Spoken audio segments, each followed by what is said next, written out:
In the bustling streets of 18th-century London, rumors spread like wildfire.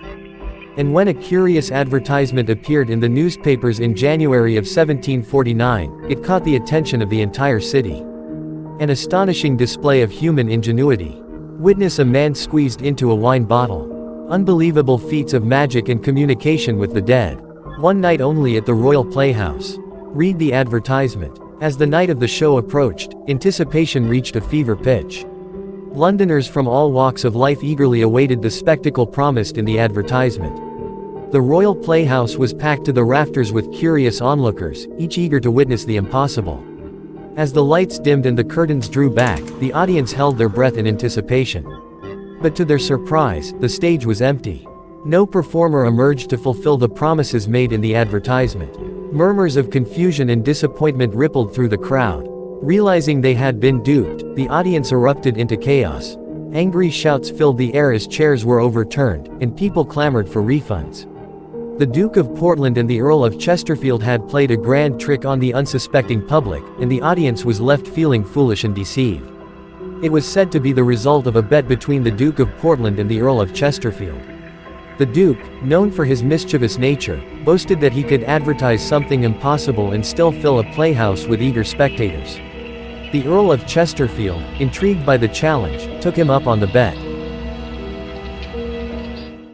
Richard Branson had always been a prankster. He loved to pull off elaborate jokes, especially on April Fool's Day. In 1989, he decided to mix things up a bit and play his prank a day early. Little did anyone know, it would go down in history as one of his most memorable.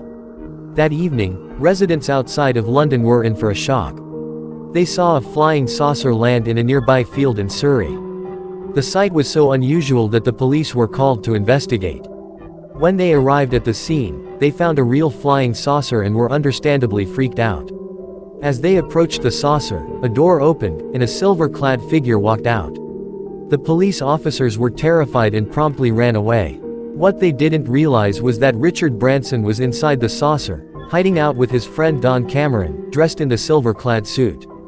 The two of them had taken off in the flying saucer, which was actually a hot air balloon, and planned to land in Hyde Park the next day as a prank. Unfortunately, changing winds forced them to land in Surrey a little earlier than planned. The prank went down in history as one of the most elaborate and unforgettable April Fool's jokes of all time.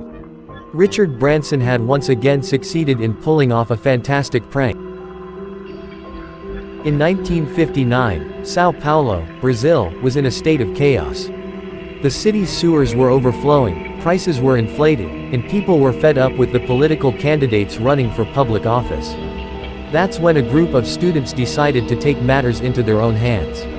They knew they needed to send a message, so they searched for the most unlikely candidate they could find. That's when they stumbled upon Caquerco, a 4-year-old rhinoceros who had become a beloved figure in São Paulo. The students launched a campaign to elect her to the city council, and what started as a prank soon turned into a serious movement. The campaign gained traction quickly, and soon Caquerco was the talk of the town. People were drawn to her charismatic personality and the novelty of a rhino running for office. When the election results came in, the students were stunned. Caquerco had won a city council seat with a staggering 100,000 votes, far more than any other candidate. But their victory was short-lived. The election board disqualified Caquerco, claiming that animals were not eligible to hold public office. Despite the setback, the students had made their point. They had shown that people were willing to vote for someone outside the establishment, someone who wasn't afraid to shake things up. Years later, Caquerco remains one of the most famous protest votes in Brazilian history. Her campaign may have started as a prank, but it ended up being a powerful message to the political establishment. And who knows? Maybe one day, a rhinoceros will take a seat on the city council in São Paulo.